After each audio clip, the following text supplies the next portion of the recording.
Alright, welcome to Volume 3 of Fruhead's Beginner's Guide to Mapping, where today we're hitting the big stuff of actually how to go through the process of actually mapping your song in one of the editors to actually be able to play in-game. So, as a reminder, we'll basically we'll head on over to the BSMG Wiki, head on over to our mappers resources, and the main things we need to have is, number one, we need to have an editor, and then number two, we'll basically have to know how to use that editor. We do have a different number of editors we can use. First one, basically most of you guys might be already familiar with, is the actual official editor that comes with the game. But honestly, most mappers in the community do not use it. Basically, everyone uses one of the community mappers, mainly because they tend to be better.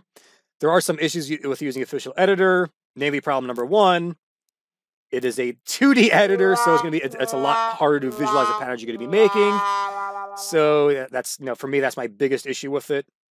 But the other main issues is that it's missing a lot of different creature comforts that the community editors have.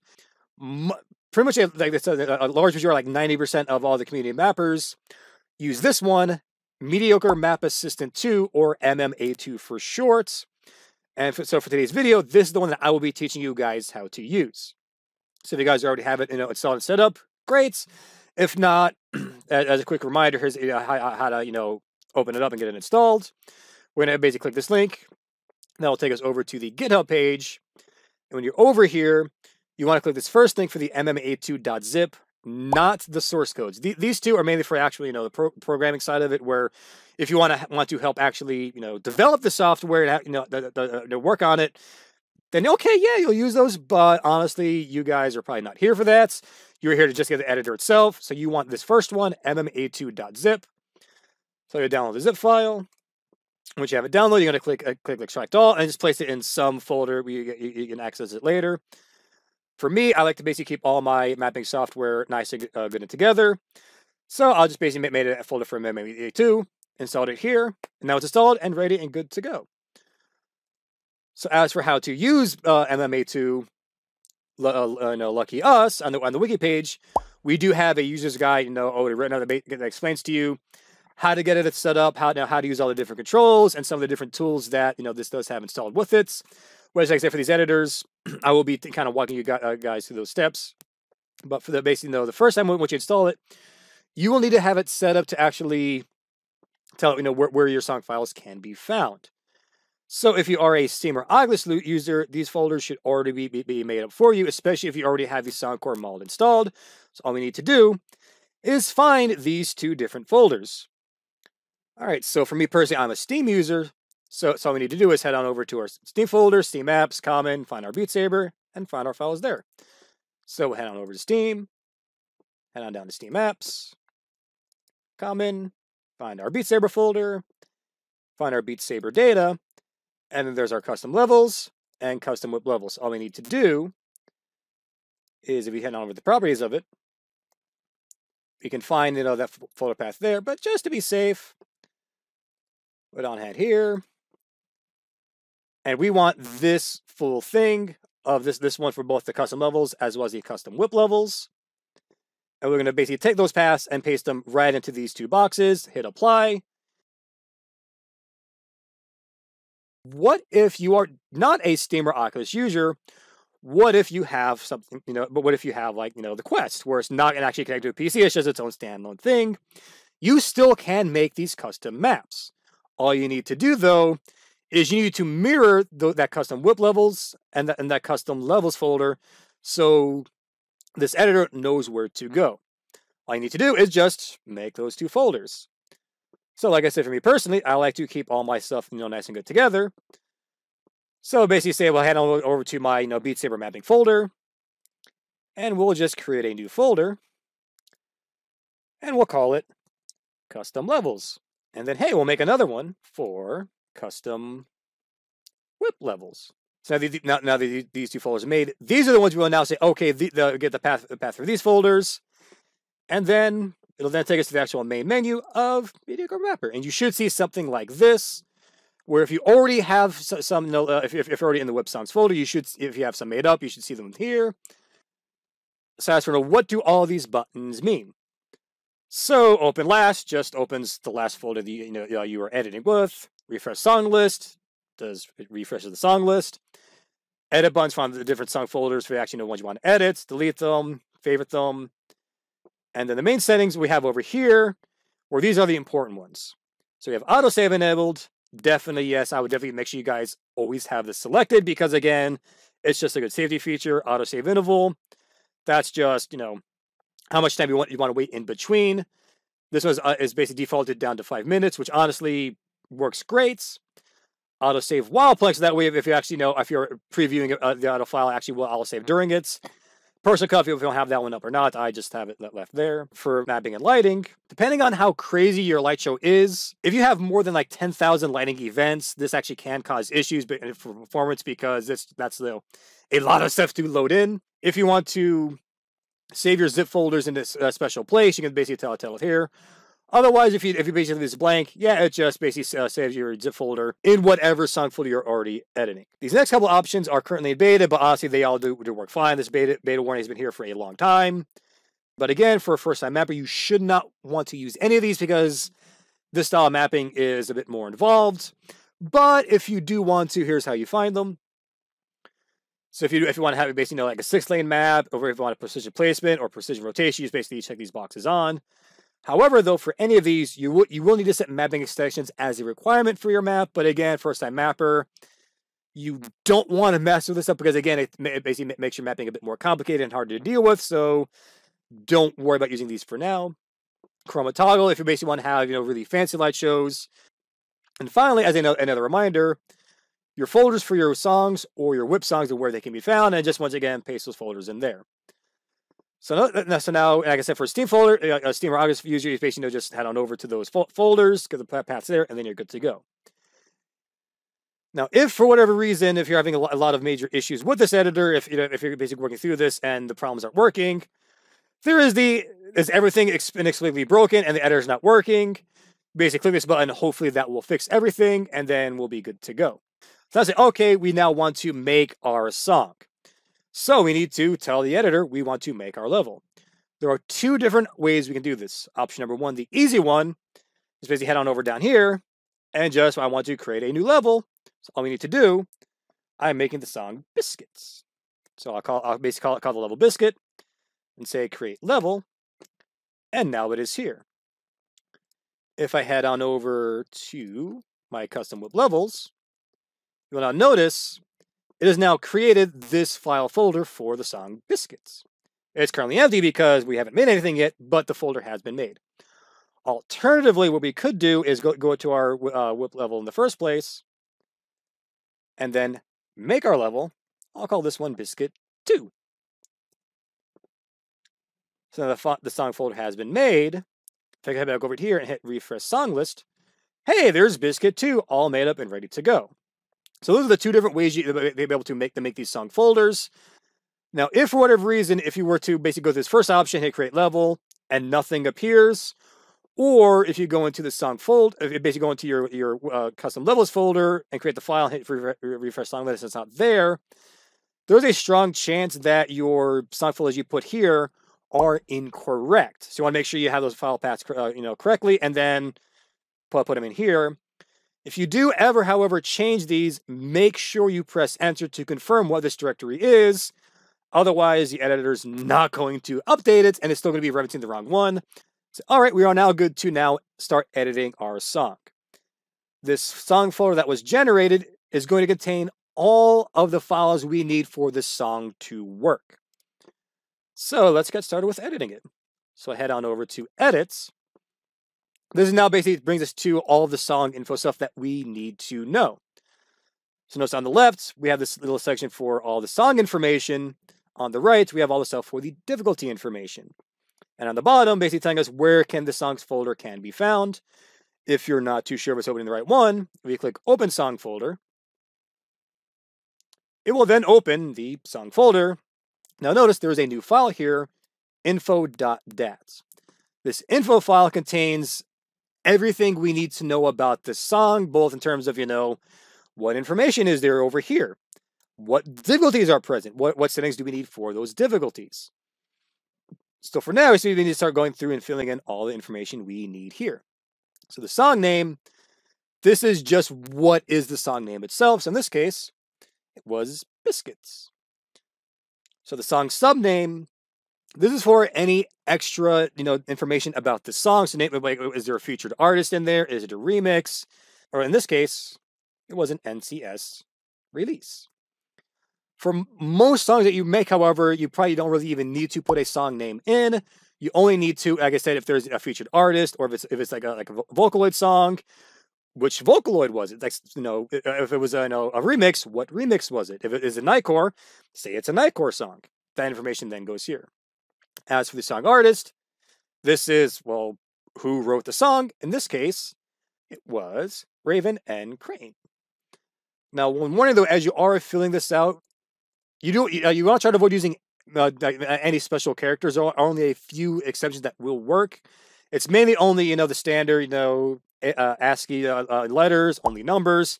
And like I said, only a couple, only a very few small limited number of special characters. And then finally our mapper, which is me. So as for song BPM, so remember when we were looking up the song BPM and archiving in Error Vortex. This is where now that value is going to go. So 128. So now we also need the audio file name. So like I said, this is why I obviously know what I was referencing in the last video, why I was going to call it song OGG, because the editor is defaulted. The audio file name is just already filled out as a song.ogg. So there's our song OGG. We need to make sure this file is placed inside of our song folder. So just move that on over. So now the song OGG is there. So as for preview start time and preview duration, so basically these are things that when you are in game and you basically click on the song and basically kind of plays the preview of the song. Preview start time is where in the song file do you want this preview to start, and the time is given in seconds. Preview duration is how long will the preview play, again, duration in seconds. For now, I tend to leave these just at the default 12 and 10 because I don't know where I want it to be yet. So once I actually do start ending the song, get a feel of what part of the song do I want to showcase inside of the preview when someone clicks on it. Then I'll make a note of where in the song that timestamp is, put it as my start time duration, or start time, and then see how long I want it to play, put that as my duration. So the next thing we need is a cover. So when it comes to making a cover, it's basically just something you want to show what the actual song is. So a lot of times, I tend to use either if it was a if it's from an actual album, I like to use the album cover. If it's not from an album, I like to use something that is relevant to that given artist. So in this case, the song we're using does have a cover file for it. So like I said, I just Google basically the song I wanted. There's my cover file. Now the issue though is when we are making this cover, there's two key things we need. Number one, it needs to be a square. Number two, it has to be at least 256 pixels large. So basically make it easy, we'll just say, well, copy this image, head on over to some, bitmap software. We'll paste it, and we'll crop it. In this case, lucky us, it was already 500 by 500. But if not, we say, well, let's resize the canvas to be 500 by 500. Keep our ratio, resize with the canvas. In this case, we didn't have to do anything. But if you did want to make it a little bit bigger, maybe you want to make it, 750 by 750, or make it a little smaller. Maybe 300 by 300. We could do that. But like I said, for me personally, I tend to keep my cover images around 500 because it's a nice, good file size. So we are now going to save this as an image. And once again, we need to make sure we save this inside of our actual song folder. So we'll head back to Steam. And I'm going to call it cover.jpg because, again, that's what the editor is default to. It just, like I said, it makes our life a lot easier to do. So check our song folder. And hey, there's our cover. There's our song. There's our info. Everything looks good so far. So as for the environments, So this would be, what platform do you want your song to play on? I mean, I've heard rumors that there's other environments here, but really the only one I ever see is, the only one I see, at least in terms of, when I click this drop down arrow, I only see Big Mirror here, so that's the one I'm going to be using. But again, if you hear legends and you see if you do see other environments, you are free to use those. Like, so me personally, I tend to use Big Mirror. If, however, you want to use a specific special custom platform, all you need to do is insert that custom platform name here. But again, that kind of complicates this process a little bit more. For now, I would suggest, just start off using one of the basic standard default, basically one of the environments you have here. So me personally, I like to use Big Mirror. So we now have all the song information now nice and good and set. So we want to make sure we click Save Song Info to make sure all the stuff we just entered is saved going forward. So now we have, okay, the song information is now nice and set. We are now good to actually start, creating our level. So what we're going to do now is head on over to this side and click on Add Difficulty. So in order to basically go from here, the first thing we need to do is, what difficulty do we want this to be? This is going to basically depend on, again, what you are going to be mapping yourself, if you're doing a full spread or not. For me personally, I basically say start off, as I go through these, I start off as Expert Plus, and I just map everything I want it to map, and then I see where it ends up. Does it end up Expert Plus, or does it end somewhere else? And then adjust it as I need to, and then as I make other difficulties, I basically start at Expert Plus, and then nerf the maps down. So basically I'll take Expert Plus, knock some stuff off, change some patterns, make it Expert, take Expert, knock some stuff off, change patterns, make it hard, and then basically kind of keep that going on down. Other people like to basically start off in something like Expert, and then map that, and then add more, and then they'll make less. Or some people start off as easy, and then work their way up. Again, it's all kind of a personal preference, but for now, I'll just call it as Expert Plus. As for your characteristic, this is what kind of map are you going to make? Are you making a standard map, a no error map, a single Saber map? So basically say, what level you want to make. Most of you guys are probably making standard, so just leave it as is. Your difficulty label, this would be if you want to, rather than calling it Expert Plus or Hard or Expert, if you want to call it something else. For me personally, I tend to not like those too much. Right? I like to keep everything nice and simple. So if it's an Expert, call it an Expert. Or if you're basically making really hard maps, you basically have something like an Expert Plus Plus Plus. Then okay, call it Expert Plus Plus Plus, and then basically kind of work your way from there. This is just what do you want it to be. One note, though, I would kind of warn you on is, depending how long you make your difficulty label, plus how many difficulties you have, they could start basically kind of clipping with each other, or the text might wrap in a weird way. So that's something you do want to basically keep in mind as you guys are using these. Like I said, for a first map, yeah, just leave it as is. Your start offset, hopefully, as long as you made your audio file correctly, you should not need to change this, because when we generated our audio silence, this took care of it for us already. Basically, what the start offset is used for, it's basically trying to help align your waveform with the grid map inside of this editor. But as long as if you guys were using Aero Vortex like we had done before, that offset that was generated basically did two things for us. Number one, it basically created our silence, so we avoided the hot start. Number two, it already aligned our waveform with our grid. So for now, we can basically just leave this as 0, and then once we get into the level, we can check to make sure it is perfectly lined up, and if it's not, then we can come back and adjust this as we need to. These last two options, it's going to depend on what difficulty you are making, but they're known as note jump speed and spawn distance modifier. So when you click on these, you're going to notice another dialog box that's going to pop up right here. So note jump speed, what this is how fast the blocks are approaching a player. So the higher the value, the faster the blocks are moving. The lower the value, the slower they're moving. So this is going to depend on what kind of difficulty you are making. Lucky us, in our handy-dandy, wiki page, under our basic mapping guide, which once again, if you can't find it, is basically under our map, our basic quick start guide. Head on down to mapping practices, head on over to basic mapping. There is a section towards the bottom that kind of gives you a rough idea of, depending on the difficulty you're making, what is expected of your note jump speed.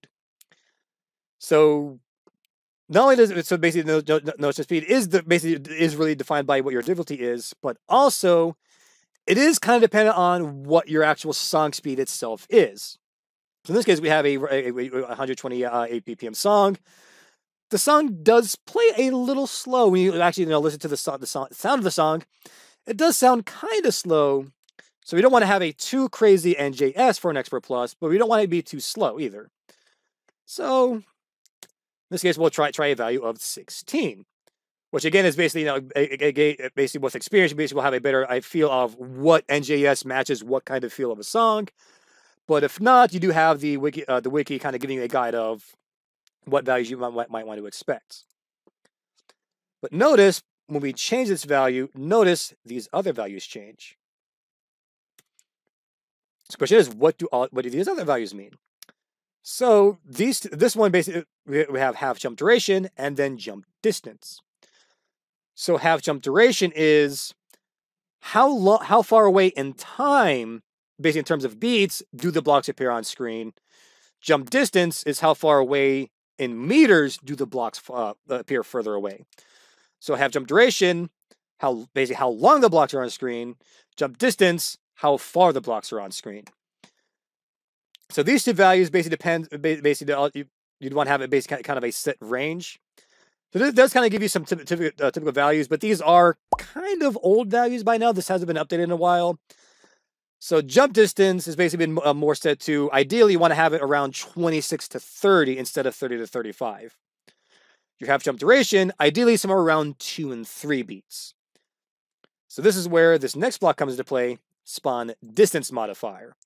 So this is going to adjust your half jump duration and jump distance a little bit. So right now 16 is giving me 2 and 30, so maybe we need to play with this a little bit. Notice if I add 0.2 here, well, now basically it's now 2.2, 33, 0.4. If you notice a pattern here, for every basically whatever value you change this by, that's what it's going to change your half jump duration by. So 16 and 0 is kind of on the border right now. So maybe 16 might not be good. What about 17? What about 18? What about 19? Notice it's basically making the blocks appear further away, which is kind of a problem. If I go the other direction, notice they're spawning even closer. So maybe, for the most part, maybe 16 for the most part will work. Now the problem though is, without too much practice with playing around with note just being the spawn distance modifier, it is kind of hard to tell what works and what doesn't by just looking at these values. This is something that you definitely want to play test in your map to tell what is a good value to use and what is not a good value to use. But for now, we'll basically say, okay, we'll make a rough guess of what looks like it would work. So for now, we'll just call it 16 and 0 for now. And then, like I said, basically once we play test them up later, we can fine tune it if we need to. So now we'll click apply modifications. So hey, now we have Expert Plus standard made with all these different things. All right, so now we're in the editor. Now comes the fun part, actually placing in our blocks themselves. So the first thing we need to figure out is how to control this. So once again, if you head on back over to our mapping wiki, lucky us, and back in our Mediocre user guide, we do have the controls already laid out for you, basically how to define everything in here. But lucky us, again, inside the editor, and once you push escape, does give you the control scheme all the way on the right over here. So we have the camera controls, we have the general controls, the wall controls, mapping extensions, which hopefully you guys don't need to use yet, your lighting controls, your selection controls, how to find the error checker, all these lovely, lovely fun tools over here. So in terms of how to control it, so to move the camera around, hold down the right mouse button, and then move the mouse. Yay, we're looking around.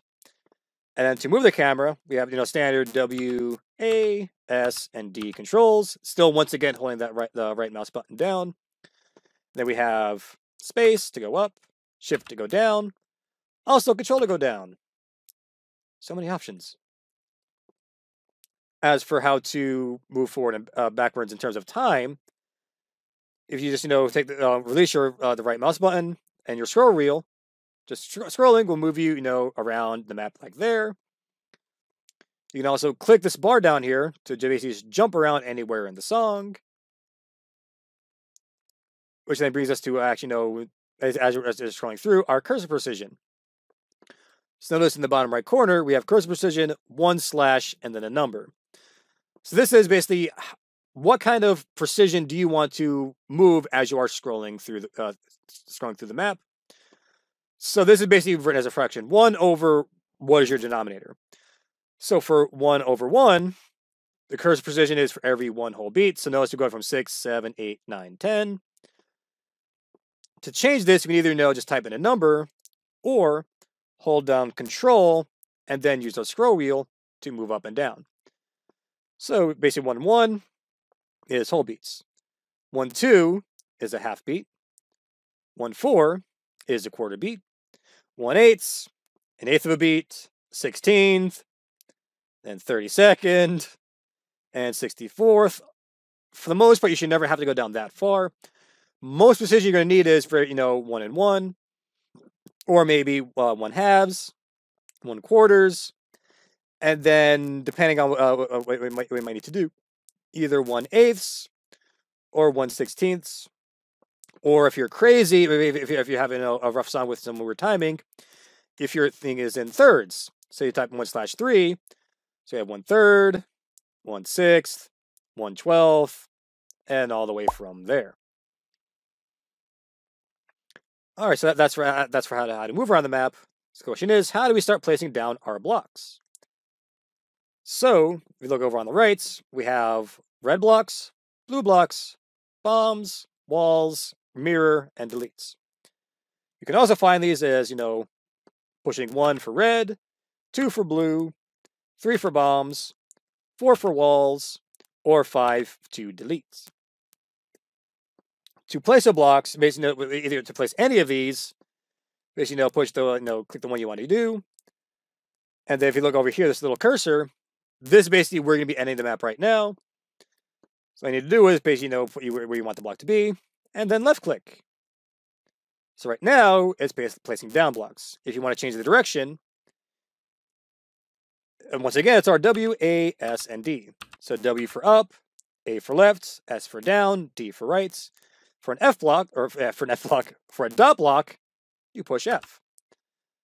Now let's say, for example, you already had a block down and you wanted to change it. Well, you can either, push 5 to delete it, and then change to what you want it to be. But that's annoying. Alternatively, if you hold down the Alt key, and then hit W, A, S, and D, it'll change whatever you're already highlighted over. What if you want to change the color? Once again, hold down Alt, and then push in that middle button, and it changes from blue to red. Well, if you already placed it and you want to move it to where it was, what if I didn't want this one on the bottom right? I wanted it elsewhere. So we hold down Alt, and then left and hold click, we can then move it around. Or I can move my cursor to where I want it to be, and then hold down Alt, and then click and drag. Or if I want to move that one that's already over there, boop, click and drag, or just a single click. It'll basically move it to where it's already cursor highlighted. And then there we go. There's how to move them around. Now next question, though, is how do we get those diagonals? So say I want to get an up and a right.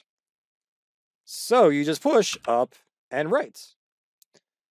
Boop. What about up and left? You hold up and left. So WD for right, WA for left, A and S for left down, S and D for right down. Same option is if you already had one placed down, how do you change it? Once again, hold down Alt, and then hold down the 2 arrow directions you want it to be facing, and then you're good to go. And then same idea, Alt F for dot blocks. Hence the joke, Alt F4. Anyway, so that's how you add the blocks. For bombs, same idea. Notice the directions, though, don't really do anything because you can't really rotate bombs unless you have precision placement, but again, it's not really required. The one that is a bit harder to deal with, though, is your walls, because it's a 2-step process. You have to both click once to basically start your wall, scroll, and then click again to end your wall. So if we're placing our wall, click it once, starts where I was going to basically starting off. So as we're placing our wall down, so if I wanted to start over here, so basically right now it's basically just in the top row, bring it down so it goes all the way to the floor, and then scroll for how long I want it to be, and then bring it left for how far left I want it to go. So now we've gone over the main controls of the editor. The last thing I want to talk about now is how to properly save your work, and then how to recover an autosave if something bad were to happen. So in order to save our map, all we need to do is push Control S. Hey, our map was saved successfully. Now, alternatively, we can either push Escape or click these buttons up here to go back to our song menu, and then click Save Map. Hey, our map was saved successfully. Now, it is always good practice to save early and save often. So that way, you guys will always have the most recent work done, so that way if you guys come back to the map, you guys won't end up losing out anything of your maps. Now, once you guys are done, you're basically ready to close down the software. Ideally, you want to basically go back to this main menu here, and then click the Back to Song Infos button. So once you click on that, notice, hey, our map auto-saved. So that way, if you guys, exiting your map and you happen to forget to manually save, the editor will at least do the auto-save, that way you can fall back onto that one. And then once we're here, I always like to hit Save Song Info just to be 100% sure that I'm not losing anything. And then back to song selection, and then I'm good to close down the editor. Now, as you guys are working through this, though, you never want to just click this X up here as you guys are editing, because once you click this X to close down the software, it is just immediately going to close. It is not going to save anything. So if you're in the middle of editing your map and you click this X, you will not have that autosave on closing. So it's always good practice to exit down through the menu, get all the way back to the main screen, and then click the X. Make sure you guys are saving everything along that process. Now, let's say, for example, as you guys are getting ready to leave, and you basically came back, exited the map, and you forgot to manually save, or the editor crashed, or your computer crashed, and you need to somehow recover that autosave file. So there's two options you can do in order to recover an autosave. Option number one is the easy method. So notice over here on the right, we have these two extra tabs, namely one of them for autosaves. So once you click on that, we have our running list of all the autosaves we have up to some given points. So the editor will autosave a certain amount of files, and then after a while, it'll start replacing some of those old autosaves with new ones. But you at least have a decent amount of these to fall back on, depending on how far you need to recover. So all we need to do is find the one we want to recover, most likely probably the most recent one, and then click Recover. So notice once we did that, the autosave disappeared. If we were to go to our song folder, notice now we have these two difficulties. One of them is the one we would expect. The other one is an old one.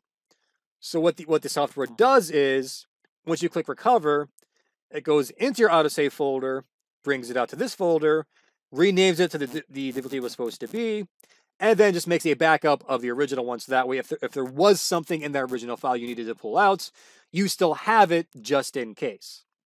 But for us, we don't need it. So let's just, delete it to get rid of it. And we're now back to the original state of what our map folder was once you now recovered that autosave. Now, like I mentioned earlier, that's not the only way to do it, to recover an autosave. Instead, if we wanted to, we could also do this process manually. So if we were to go into our autosaves folder, here is that running list of all those autosaves with a little timestamp of when it was saved. I personally also like to have it sorted by date, just to be 100% sure that, yes, the one at the top is going to be the most recent one. So in order to recover it, all we need to do is right-click, and let's make a copy of that autosave, head back to our song folder, and we will then paste that copy. So now what we need to do is we need to rename this autosave to be the difficulty it was supposed to be, and just to be safe, make a backup of the original. So we'll just click on that. and I'll call it the old one. So now I have the original one as a backup. And then our autosave, all we need to do is just get rid of that timestamp and then rename it as the original difficulty. And now the autosave is now recovered. So now if I were to go back into our map, we will then basically open what the autosave was as the original difficulty. And now we're good to basically go back and then edit our map once again. All right, so I believe that is everything I wanted to cover in part 1 of this video. So now in part 2, we'll then go over the steps of how to make your maps. So how to consider patterns, how to place patterns, and then some things to watch out for as we are placing those patterns. So I will see you in the next video.